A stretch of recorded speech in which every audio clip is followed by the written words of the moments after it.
Good morning, and a rather wet French welcome to Billy's Travels. Of course, we are in Vive la France. Came over on the tunnel yesterday. We got to the tunnel. We had a quick run down from Canterbury.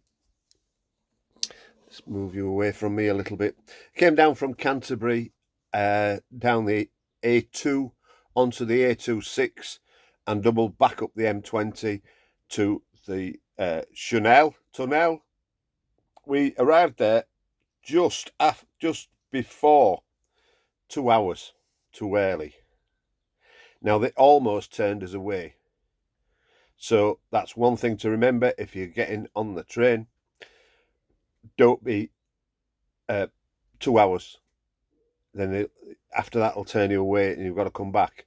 Normally, she said, not so much in peak time, they put you on the next available slot. But of course, this time of year, it's chock-a-block. It really is. Easy enough if you've not done it before. Quite easy. Follow the signs. We had, a couple of hours, so we mooched about in the duty-free in the shopping centre. It was quite strange sitting opposite the duty-free and seeing dogs. It may sound funny, but I associate duty-free to airports, and of course you don't see dogs in airports. It was just strange to me, but there you go, that's me. Stupid. Right, I shall turn you around and give you our first pen of the tour. Where are we? Just bear with me a second. Right. So, where are we? Maybe if you've got the right page, it might help. Of course, we came in somewhere here. We got a little lost. If you're driving in, if you've never driven in abroad before, it's easy enough. There's a couple of rules I follow. One is obviously keep the curb and the hedgerows and everything on your side, and have somebody to navigate for you so you can concentrate on your driving and what's going on. Those to me are the keys. I'd never rely on my sat nav 100%. I always have a piece of paper, a sticky thing with the major roads on that I'm going to, which we are going to do today. So we started up here, and our first stop was here at Guines. I used to call it Guinese, just to be French, but apparently it's Guines. Another little tip, if you don't know how to pronounce anywhere, put it into your sat-nav and she'll tell you. Another little one of Billy's tips. This is the campsite we're at. We've stopped here before. It's a castle campsite. Rather good. I'll show you around outside. €44 a night. Bit expensive.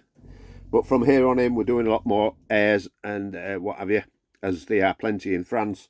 But it's a lovely site, and it's handy, like I've just said, for Calais, coming and going, which is what we do. So today we're heading down this way, which I think is the, I can't remember now. Let me have a look. 16, is it the A16? Heading down this way, down here, and we're going to get roosting time a little bit early. We're heading down to Con, as they call it, but probably stopping off this evening somewhere. Eventually, of course, we're trying to get to the memorials and what have you. So the thing about the airs over here, you can check, especially the ones that we're on, you can check how full they are or not, as the case may be. On the app, it'll tell you how many spaces there are. So you need to be in that particular area to catch them. They do get full, especially the little ones. The big ones, always not so bad. We're having a 3 or 4 days round Utah and possibly Lyon-sur-Mer, round there, and then heading down to, did I say La Rochelle? La Rochelle, just pardon me while I get my glasses. We've had a wet night here. It's not inside, externally. We've had a wet night last night, and a windy one as well. So we took the canopy in, which we had out briefly. I sorted the motorhome out. We sorted the garages out.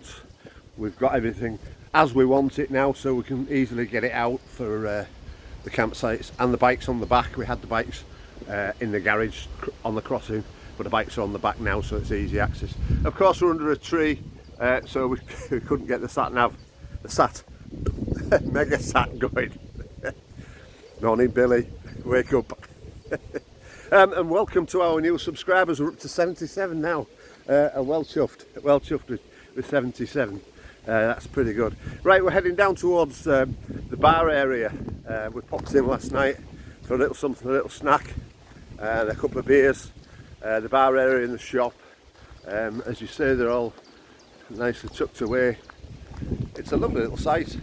I say we come here in, I think it's 2016 we last came here, when we came back from the MotoGP, came back up through the Pyrenees and ended up here before we got the tunnel home. No, it was on the ferry, beg your pardon, that time of course. So we thought we'd come back. Now then, where did it go? Here, don't get lost. Under the trees. You go down through here. Last time we came we were over this way on. This is heading down towards a play area here. You've got ping pong tables, which I find surprising. A mini golf area that doesn't look like it's been used for a while. And there's some tennis courts as well. The swimming pool's over here, I'll show you that as we go. A shop, a bar, a takeaway, and there is a posh restaurant. But we just went in the bar last night. It wasn't too bad. I come all this way and had a cheeseburger. Diane had an omelette and chips. About €10 for an omelette and chips. That glass area over there, that's the swimming pool.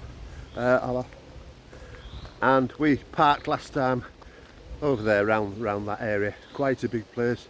That's up towards the main road. Kiddies play area, outside bar area, and that's like the stately home place. This is the shop. Rather well stocked shop.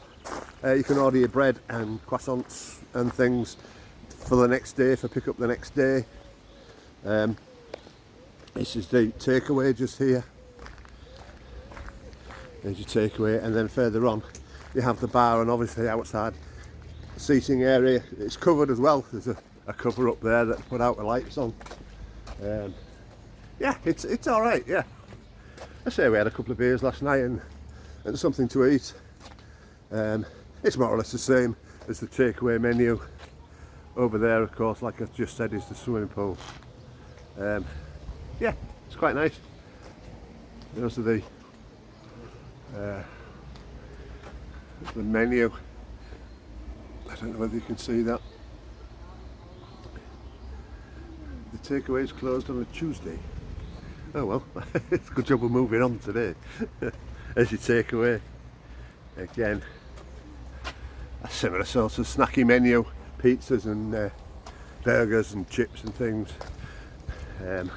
That's the little shop in there. Quite well spread out shop. But we're doing a bit of a big shop. We're going to find a Carrefours or something, Carrefours or whatever they call it, on the way up to Con. See how far we get. If we can get to Con, we might drop in there, depending on space available. If not, we're going to find somewhere about probably 250 miles today. I think we've got 200 miles to run to where we want to be, to Lyon-sur-Mer. Get somewhere near. I'd like to have a night in Con, just have a quick mooch about, see what's going on, and then try and push on to Lyon-sur-Mer, and then I think it's the Utah Beach is the next stop for us. Maybe a couple of days, 2 or 3 days in that area, and like I said, then move on down south. We're going to have a few days bobbing in and out of places, and then settle somewhere on a campsite like this again for a week or so, and then make our way back. That's the general plan. A lot of UK plates about, obviously. Corner of Francis, a bit of England really. There are some chalets and small statics, as we call them, holiday lets and what have you, and even a shed. Right, that's about it for now. We'll do a report again probably later on or possibly tomorrow morning, and let you know how we've got on today. Okay, once again, thanks for all the new subscribers and the old ones. 77 now, I think, at the last count. Come on, get your friends, your parents, your relations. Come on, let's subscribe to Billy's Travels. Let's try and make it a success, and we'll try harder. Must try harder on my school report. Right, goodbye for now. See you soon.